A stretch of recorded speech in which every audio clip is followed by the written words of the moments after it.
Olá, graça e paz. Estava meditando uma passagem bíblica lá na primeira carta do apóstolo João, no capítulo 5, no verso 14, no verso 15. Eu creio que é muito apropriado aí para os dias que estamos vivendo. Diz assim a palavra do Senhor: e esta é a confiança que temos para com Ele, que se pedirmos alguma coisa segundo a sua vontade, Ele nos ouve. E se sabemos que Ele nos ouve, quanto ao que lhe pedimos, estamos certos de que obtemos os pedidos que lhe temos feito. Li umas 3 vezes, essa passagem. Eu tenho um hábito, um costume que eu aprendi num seminário sobre a leitura bíblica. Eu peguei um lápis e risquei umas palavrinhas aqui. Não estou recomendando você fazer isso não, é um hábito meu, para entender um pouco mais a profundidade da palavra de Deus. E arrisquei algumas coisinhas aqui nesses versos 14, verso 15. E quando eu risquei, a leitura bíblica ficou dessa maneira: e esta é a confiança que temos para com Ele, que se pedirmos alguma coisa, Ele nos ouve. E se sabemos que Ele nos ouve, quanto ao que lhe pedimos, estamos certos de que obtemos os pedidos que lhe temos feito. Observe bem aqui, eu vou ler novamente. Essa confiança que temos para com Ele, que se pedirmos alguma coisa, Ele nos ouve. E se sabemos que Ele nos ouve, quanto ao que lhe pedimos, estamos certos de que obtemos os pedidos que lhe temos feito. Perdeu algum sentido para você?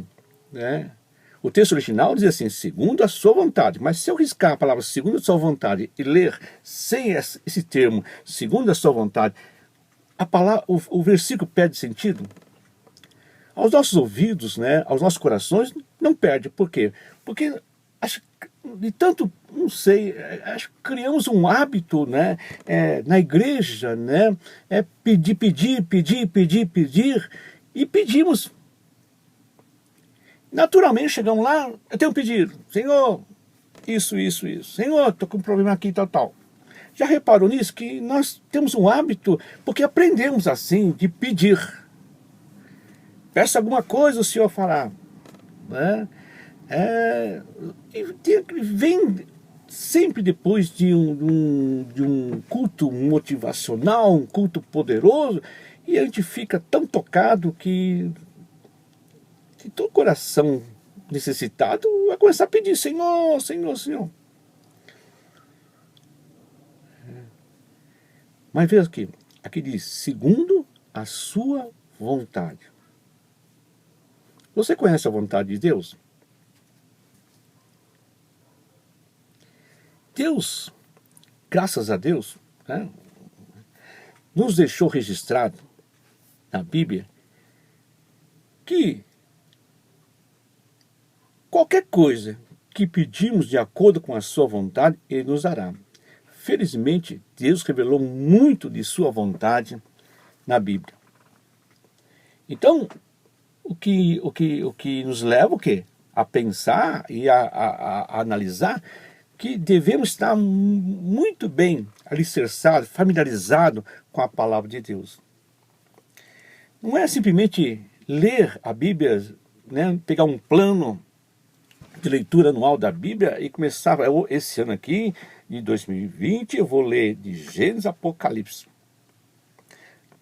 É bom isso. Eu tenho meu plano de leitura bíblica aqui, que a gente segue, não rigidamente, mas a gente vai falhando aqui por causa de algumas coisas que acontecem, de compromissos e outras coisas mais. A gente não tem condição de ficar lendo a Bíblia, meditando a Bíblia como deveria se meditar.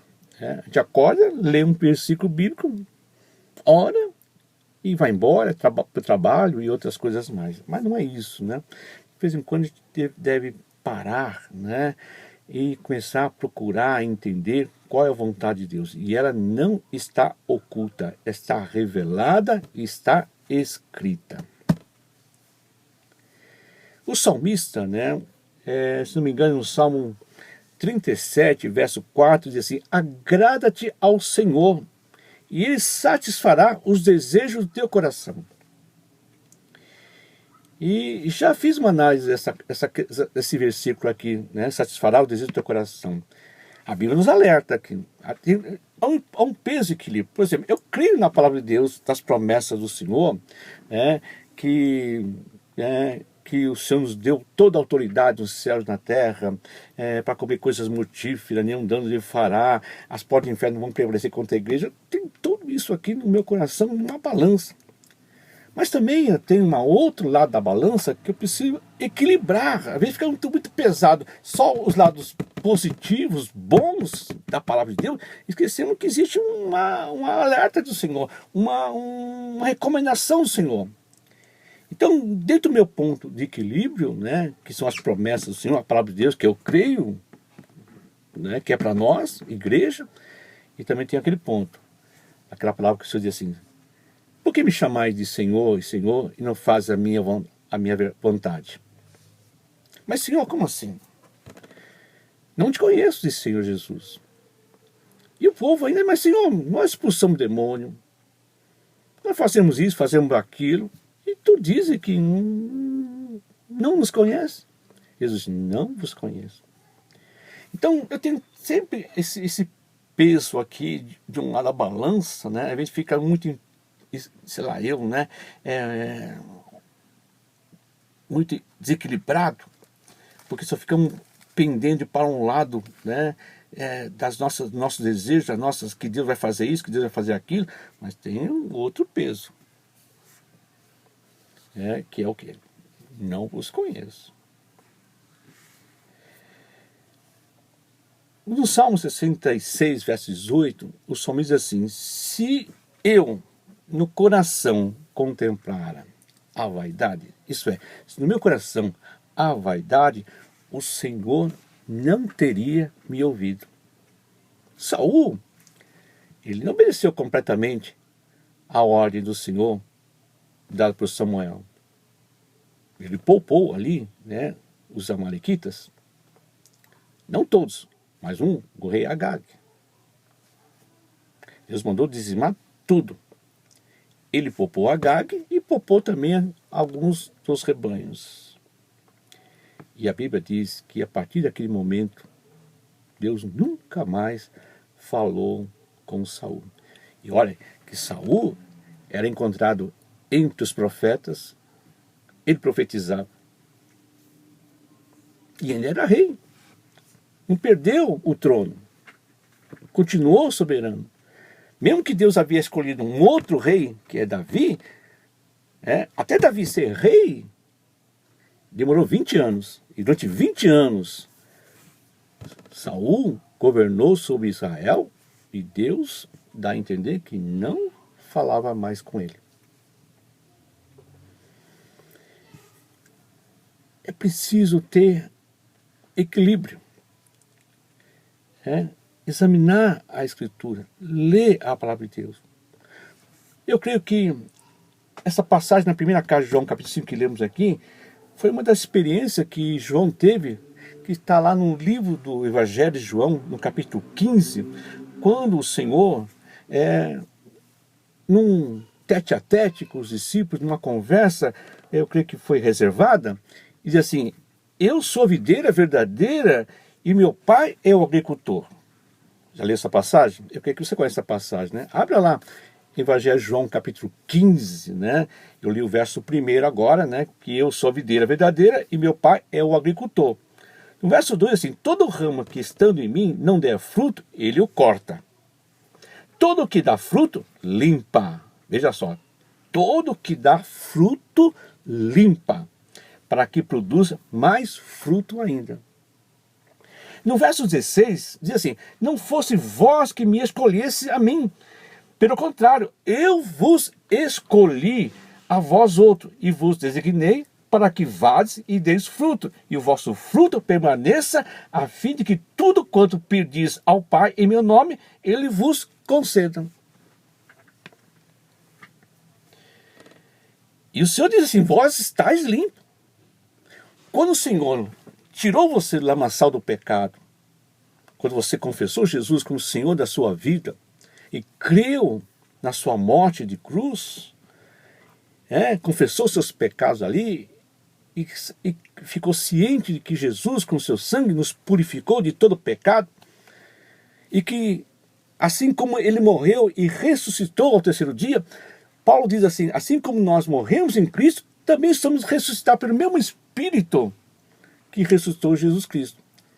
Para o quê? Para que nós possamos ser uma novidade de vida, uma nova criatura em Cristo. Uma nova criatura em Cristo é a visão que o Pai tem de nós. E nessa visão de nova criatura, todas as promessas bíblicas estão ali, embutido em nós. Um dia eu vou falar sobre isso aqui, né? O que é uma igreja? Por que Deus constitui a igreja aqui? Igreja não é somente um aglomerado.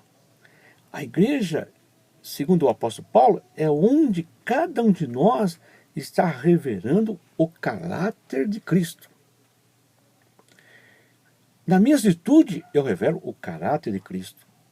Nas suas atitudes, nas suas palavras, nas suas opiniões, você está revelando a palavra de Cristo. Cada um que se manifesta na casa de Deus. Então, eu creio que a igreja, como nós temos ensinado os irmãos, não pode ficar somente um falando e o resto ficar só ouvindo, e depois pegar a mala e vai embora para casa. Não, cada um ali tem que ouvir, refletir, dizer, opa, essa passagem aqui está confusa, não entendi.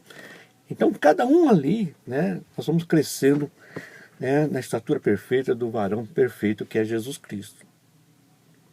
Todos ali, em Cristo, estão revelando os propósitos de Deus, o caráter de Deus, o caráter de Cristo. Qual é a vontade de Deus? Eu separei aqui, na minha humilde visão, entendimento, eu peguei um texto aqui, que é aquele texto que eu reflito muito também. 1 Tessalonicenses, no capítulo 5, do verso 16 ao verso 18, o Paulo recomenda o seguinte: regozijai-vos sempre, alegrei-vos sempre, e sejam sempre alegres. Orai sem cessar. Em tudo dai graças, porque esta é a vontade de Deus em Cristo Jesus para convosco. Então aqui, nessa passagem bíblica em Tessalonicenses, essa recomendação de Paulo à igreja de Tessalônica, é que a vontade de Deus é que sempre sejamos regozijando, orando sem cessar, em tudo dando graças. Nada acontece por acidente, por coincidência. Tudo está no controle de Deus. Se você hoje está trabalhando numa empresa, é porque Deus o colocou ali. Foi Deus que te deu essa oportunidade de estar ali, mostrando as qualidades que Deus te deu. Se eu casei com a Neide, que é minha esposa, foi vontade de Deus. É da vontade de Deus. Por que Deus iria colocar alguém que você não goste e não ame?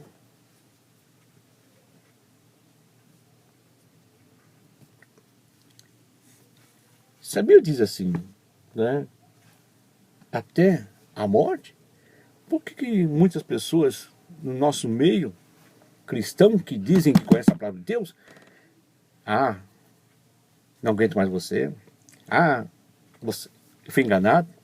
Enganado por quem? Pelo seu coração, com certeza.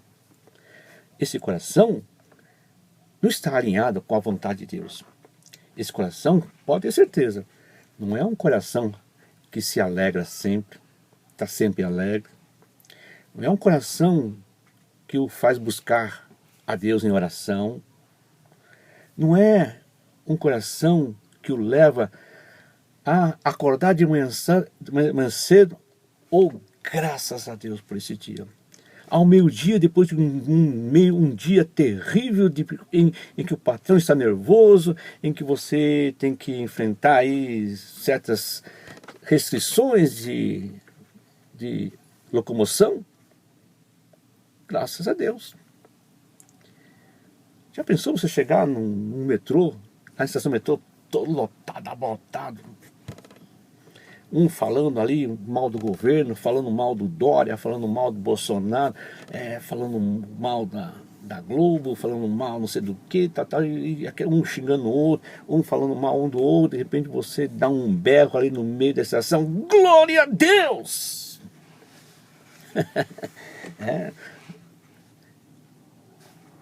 Talvez você seja internado aí no hospício, né? Mas graças a Deus fecharam os hospícios. E os CAPs estão fechados também. O que aconteceria se você tem um glória a Deus no meio de uma lotação lotada de trem, de ônibus, de metrô?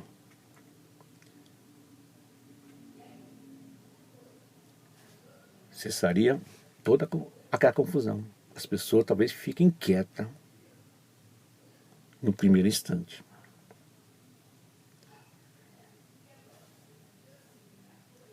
Charles Finney, que é um grande evangelista, né? Quem não conhece Charles Finney, procure aí no Google, né? Charles Finney, Finney com Fineey, Finney, que foi um grande avivalista nos Estados Unidos. Os livros dele são, quando aceitei Jesus Cristo, quando me tornei aí na cruzada do evangelismo, né? Pregando aí em muitas igrejas, me recomendavam sempre John Wesley, Charles Finney, Billy Graham, né? Esses grandes homens de Deus do século mais próximo de nós.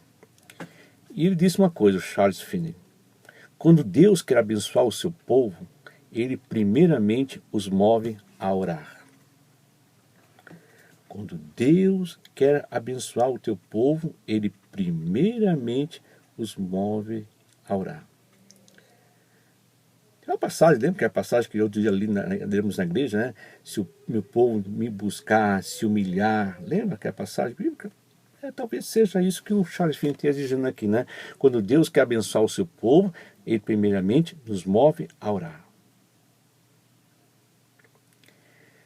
Não estou duvidando aqui, né? Se você ora ou não ora. Cada um sabe, né, o que faz da sua vida espiritual. O que o move a sua vida espiritual. Hebreus 11:6 diz que sem fé é impossível agradar a Deus. E veja aqui, voltando aqui em João capítulo 15, né? Tem uma passagem aqui no verso 7, diz assim: se permanecerdes em mim e as minhas palavras permanecerem em vós, pedirei o que quiseres, vos será feito. Novamente peguei o meu lápis aqui e dei uma riscadinha aqui, né? Risquei as palavras e ficou assim: se permanecerdes em mim, pedirei o que quiseres, e vos será feito. Leia novamente: se permanecer em mim, pedirei o que quiseres, e ele vos será feito. Não é isso que estamos ouvindo na igreja? Não é isso que estamos fazendo na igreja? Estamos pedindo ao Senhor o que nós queremos e crendo que Ele será atendido, e não recebemos nenhuma resposta de Deus, resposta positiva ou resposta negativa, porque Deus pode dizer sim e não. Na Bíblia tem respostas sim e tem respostas não de Deus.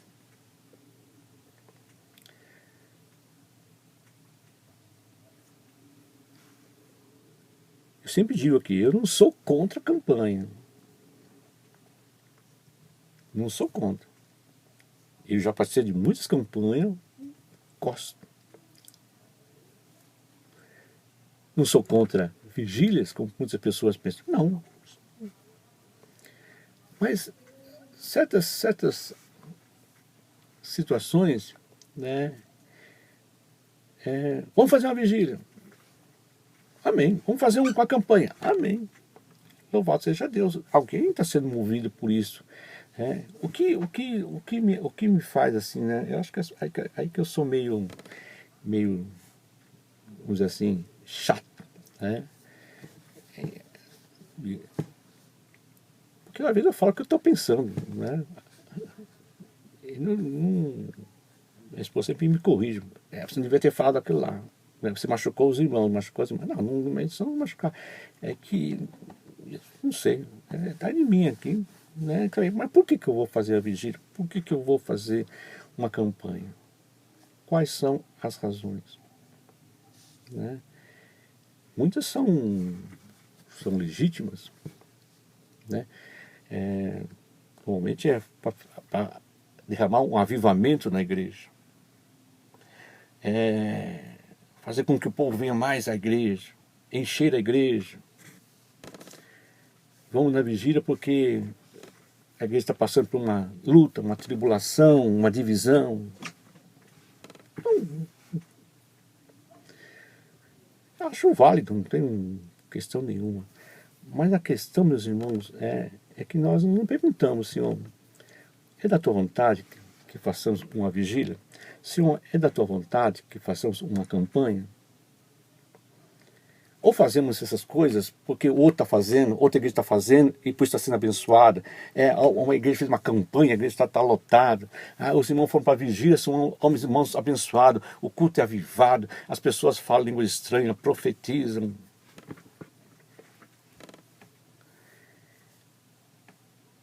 E o diabo aparece nessa hora, assim como apareceu para Eva. Está vendo? Deus está escondendo algo de vocês. Deus não quer que você seja como Deus. Não foi isso que a serpente disse para Eva? Cada igreja tem o seu mover, né? Tem o seu tempo.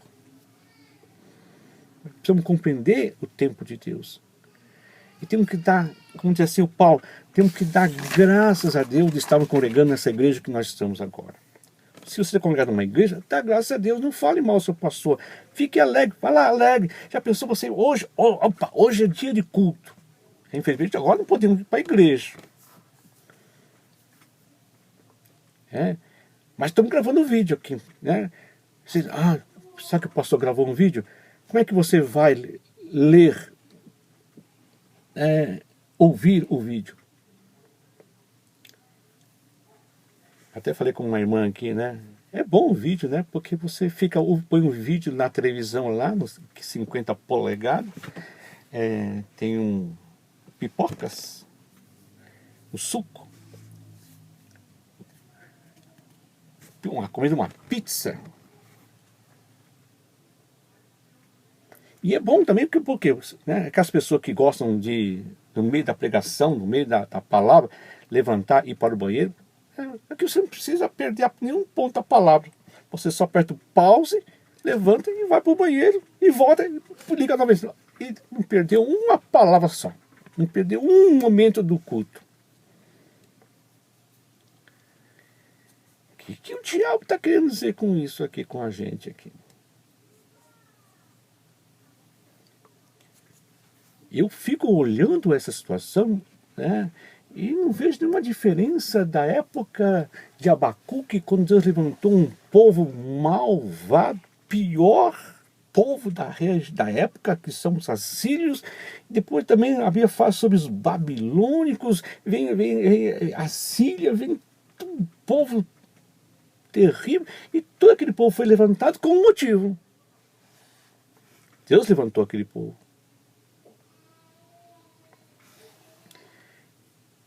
Por que Deus permitiu essa pandemia? Talvez seja para nós pararmos um pouco e refletirmos. Será que estamos sempre regozijando? Será que estamos sempre orando sem cessar?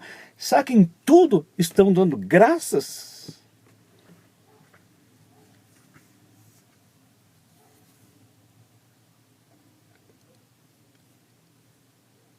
Um dia Jesus, voltando de um lugar, indo para Jerusalém, a Bíblia que diz anterior, Jesus passou diante de uma figueira, né? E teve fome, né? Eu tenho aqui no Evangelho de Marcos, capítulo 11, né, no verso 12, diz assim: no dia seguinte, quando saíram de Betânia, tiveram fome, e vendo de longe uma figueira com folhas, foi ver se nela, porventura, acharia alguma coisa. Aproximando-se dela, nada achou, senão folhas, porque não era tempo de figos. Então lhe disse Jesus: nunca jamais coma alguém fruto de ti. E seus discípulos ouviram isto. E Jesus foi para o templo, e aqui no verso 15 ao 19, encontra o templo lá totalmente, né, alienado da vontade de Deus. Então Jesus começa a expulsar os que vendiam, compravam, derrubou as mesas dos cambistas, as cadeiras dos vendiam, e Jesus disse: não sabeis que essa casa será chamada casa de oração para todas as nações? E Jesus, deixou ali todo mundo atônito, os principais sacerdotes, no verso 18, escribas ouviam essas coisas e procuravam um modo de tirar a vida. Aí foi embora. Voltou para Betânia. E retornando novamente, né, e passando pela manhã, viram que a figueira secara desde a raiz. Então Pedro, lembrando-se, falou: mestre, eis que a figueira que amaldiçoaste secou. Nós sabemos, né, pelos estudos bíblicos, que essa figueira representa Israel. Israel era o representante, tinha o guardião da palavra de Deus. E não deram fruto. Lembra que Jesus falou lá em João capítulo 15, sobre a palavra da videira e dos ramos? Não fois vós que me escolheste, pelo contrário, eu vos escolhi a vós outro e vos designei para que vades e deis frutos. E Paulo diz lá em Romanos: assim como o Senhor arrancou certos ramos, podou, Ele também poderá nos arrancar também da videira.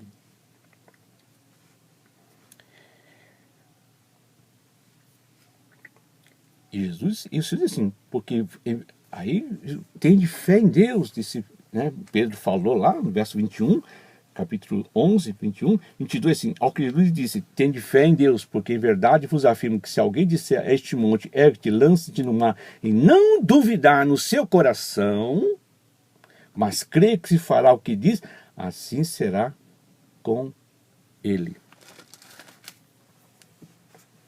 Volta a leitura no capítulo 15 de João, no verso 7. Se permaneceres em mim e as minhas palavras permaneceres em vós, pedirei o que quiseres e vos será feito. Aí peguei novamente meu lápis, né, e risquei, como falei para os irmãos aqui. Se permaneceres em mim, pedirei o que quiseres e vos será feito. Mudou alguma coisa? Perdeu o sentido?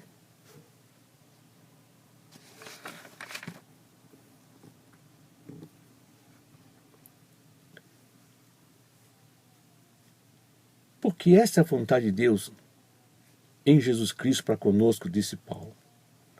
Regozijai-vos sempre. Alegrai com tudo que você tem.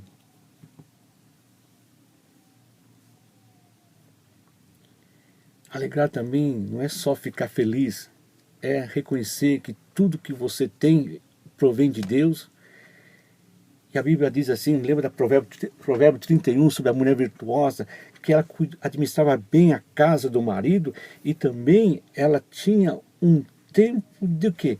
De repartir a boa administração que ela fazia na casa do marido, para repartir dos ganhos do marido, do ganho das casas, repartir com os pobres e necessitados.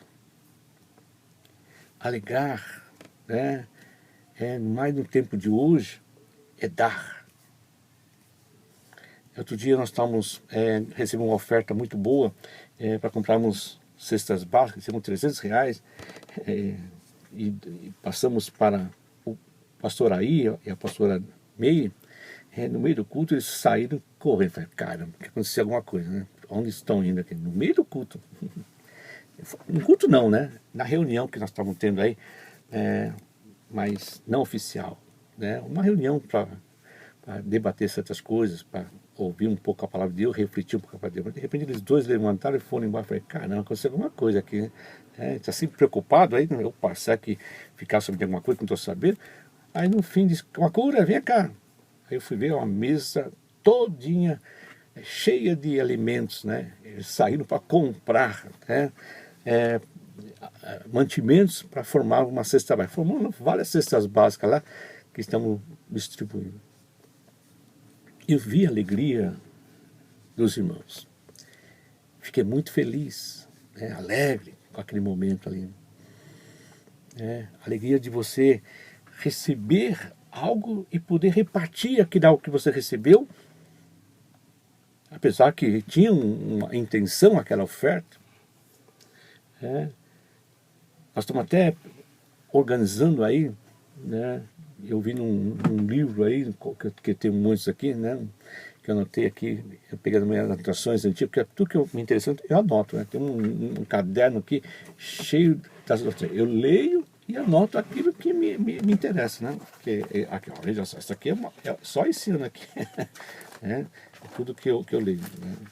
Leio, anoto aqui, né? E deixo refletir cada coisa. Depois, quando vem, a memória, eu vou lá nos meus arquivos e disse assim, né? Que é chamado Armários dos Diáconos. O que é o armário? É guardar tudo aquilo que são ofertados alegremente. Paulo diz, né, que a igreja cooperou com Jerusalém, que estava passando por uma situação muito complicada, com o coração alegre. Orar sem cessar. É outra recomendação de Paulo, para estarmos de acordo com a vontade de Deus em Cristo Jesus. Orar sem cessar. O profeta Samuel disse ao povo de Deus, ao povo de Israel. Você vai encontrar essa passagem lá em 1 Samuel, no capítulo 12, verso 23. Longe de mim, disse o profeta Samuel, longe de mim que eu peque contra o Senhor, deixando de orar por vós. Que coisa maravilhosa, né? Longe de mim que eu peque contra o Senhor, deixando de orar por vós. Sabe o que eu diria essa palavra?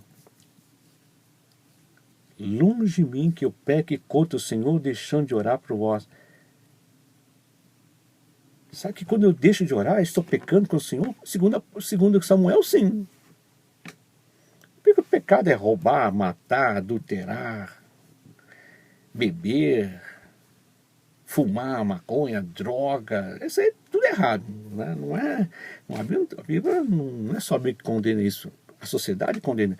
A OMS, que está dirigindo aí, né, coordenando essa pandemia, condena. Não precisa.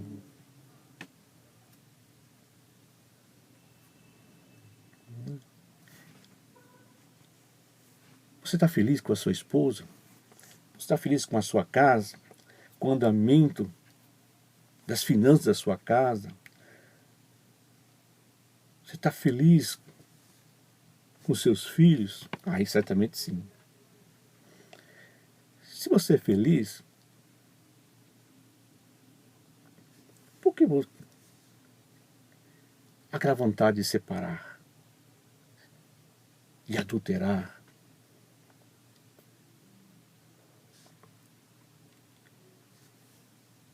Talvez estejam pecando. Porque regozijar não é só regozijar, você tem que orar sem cessar também. Orar sem cessar é estar em comunhão com Deus, não é dobrar o joelho, ficar lá o dia inteiro orando, não é isso. Orar sem cessar é estar sempre falando com Deus. Senhor, olha, há uma coisa no meu coração que está me deixando muito triste em relação à minha esposa, por exemplo, aos meus filhos. Senhor, fala comigo, Senhor, muda essa situação, dá-me mais amor, dá-me mais...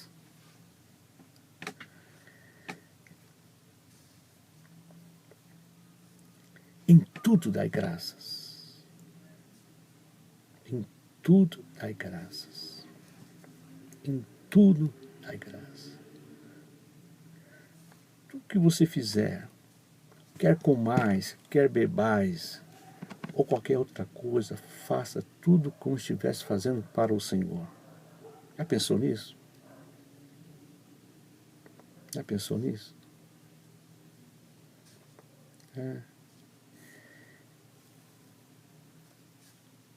Quer comais, quer bebais, tudo que você fizer. Fazer tudo como estivesse fazendo para o Senhor.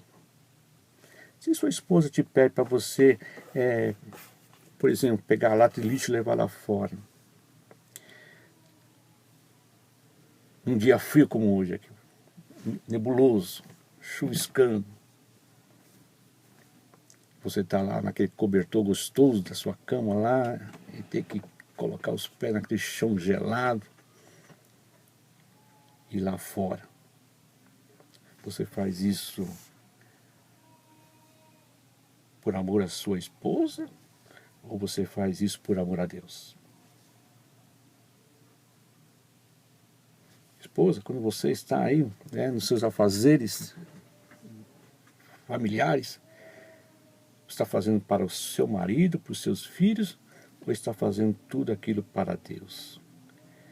Se nós conseguirmos entender, o que a Bíblia nos ensina, entender que tudo em nós reflete o caráter de Deus, a imagem de Deus, eu acho que nós começaríamos a aprender a ficar feliz, a orar sem cessar e em tudo dar graças. Longe de mim que eu peque contra o Senhor, deixando de orar por vós. Longe de mim que eu peque contra o Senhor, deixando de regozijar-me sempre. Longe de mim que eu peque contra o Senhor, se eu não der em tudo graças a Deus. Dai graças a Deus.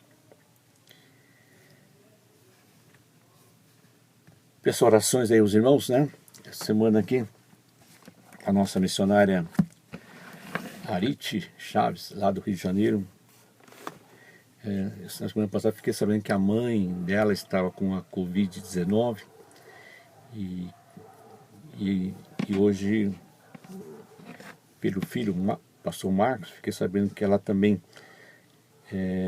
foi acometida com a Covid-19, está internada lá na UPA em Bangu. E nós sabemos a situação aí hospitalar, o sistema hospitalar falido, então nós precisamos muito da sua oração, para que ela possa encontrar ali todo o atendimento.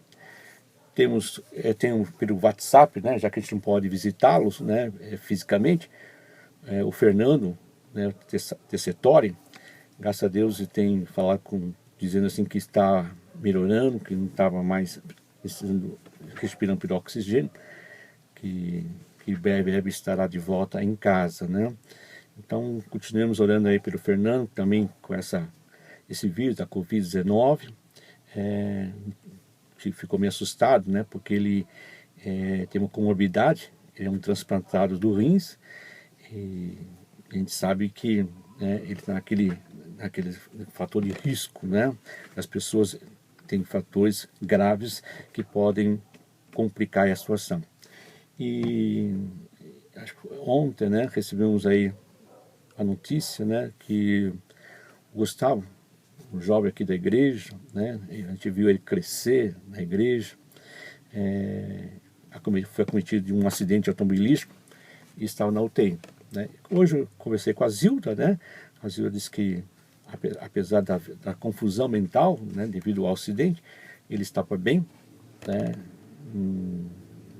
Então, continuamos orando aí pelo Gustavo, pelo Fernando, Arite e por todos aqueles, que o conhecem, ou estão familiares ou pessoas que estão passando por essa necessidade.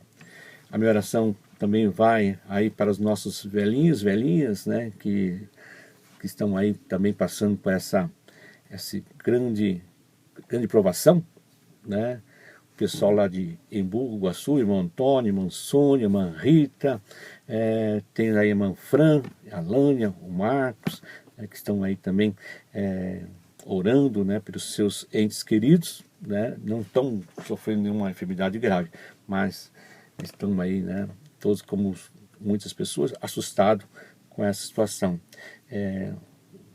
Sabemos que nosso coração está ansioso de voltarmos a reunir, né, novamente, mas enquanto isso, não se esqueçam, né, de alegrar-vos sempre, orar sem cessar por nós, por todos, em tudo dando graças. Deus abençoe, até a próxima, breve.